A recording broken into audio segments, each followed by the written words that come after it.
I tell you what, I haven't made a video in quite some time.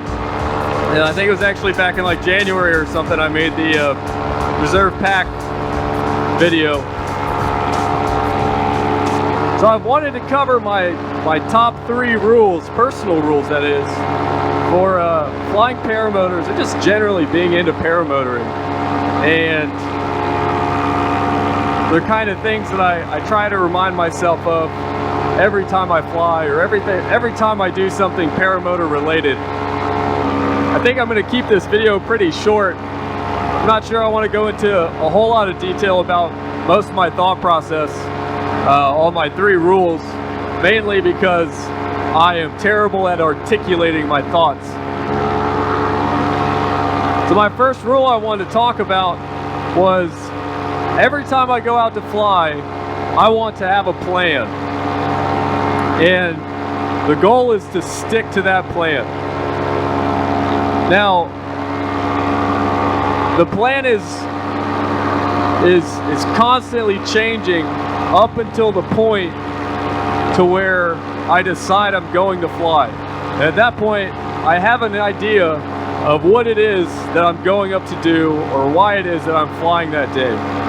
Today the plan was to just come out, cruise around, don't do anything crazy, and enjoy the nice 86-degree weather that we've had today.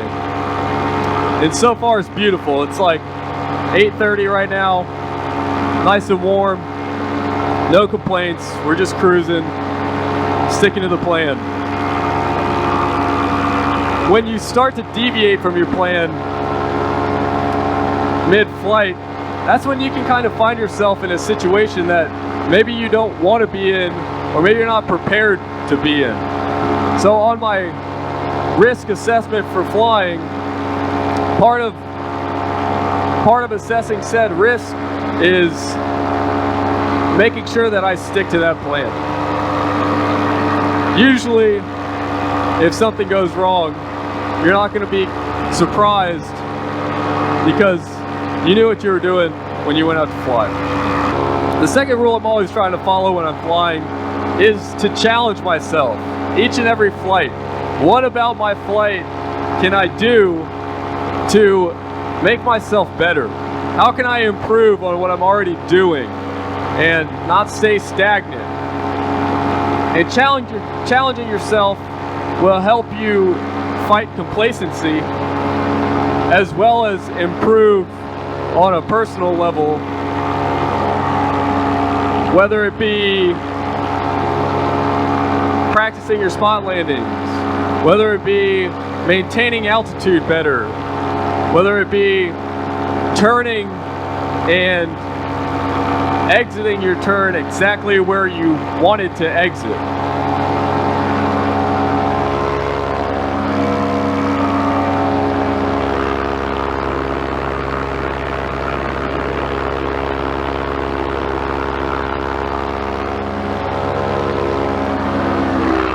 Got a lot of cow on the ground down here. We're going to try to fly around the farm animals, because I'll tell you, farmers don't like it when you spook their money. Nothing like losing money and it being someone else's fault. That will make me more mad than anything else I could think of. people with horses, they're the biggest when it comes to, you know, don't spook my animals, because horses are expensive. And on top of that, they'll break a leg faster than you'll break a nail. Let's see, what have we covered?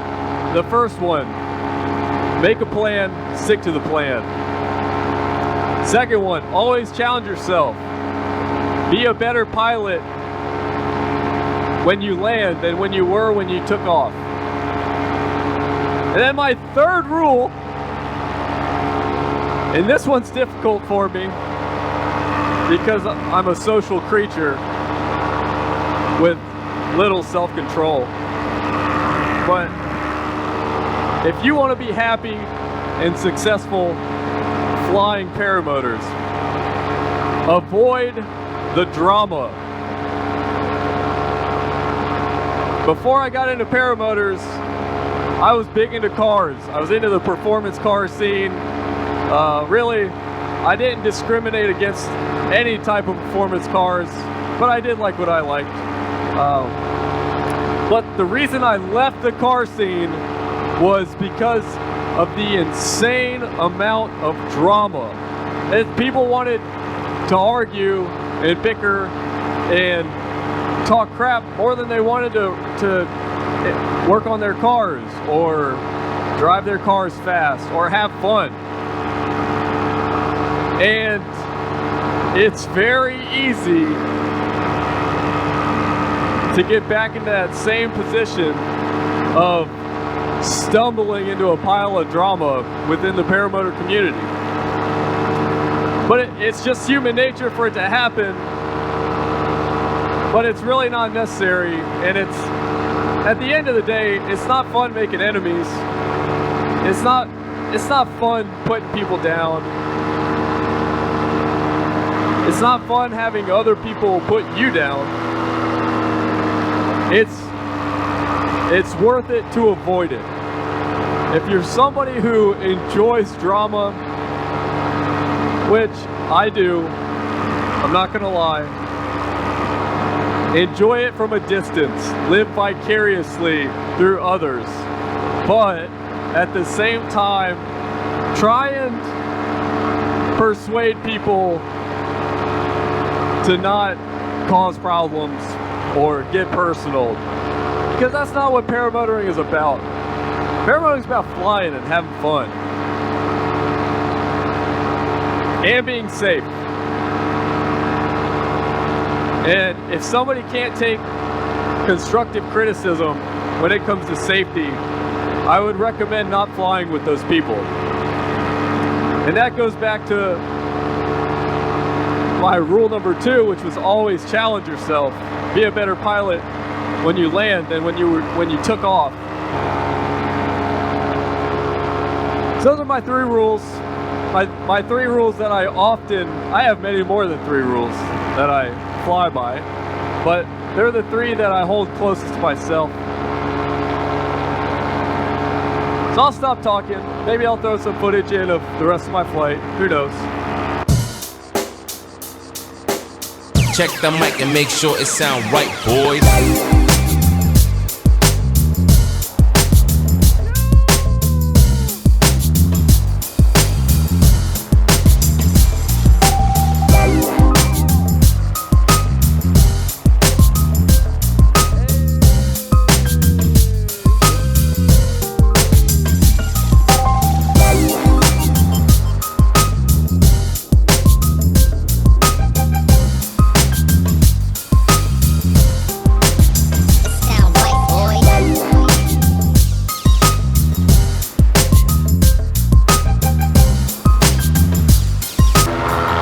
Content. I biffed it on my one wheel today, going way too fast on the pavement. It wasn't a nosedive, okay? I've yet to nosedive, and I try my hardest to never get in that situation. But I was going fast, and I hit a bump that I was not prepared for, and my one wheel decided to take a lunch break. And it went left. I kept going straight. I tried to run it out, I realized I wasn't going to be able to do it, so I did the tuck and roll front flip, rolled on my back, popped up to my feet real quick, and walked it off. Little scrape on my elbow, little scrape on my my love handle on the port side. I'm just glad nothing happened. My sunglasses stayed on my face. They never left. So I was impressed. If you're in the sunglass market, check out Spy sunglasses. You can biff on your one wheel, they'll never fall off, I promise, guarantee. One fall guarantee, that's all I got.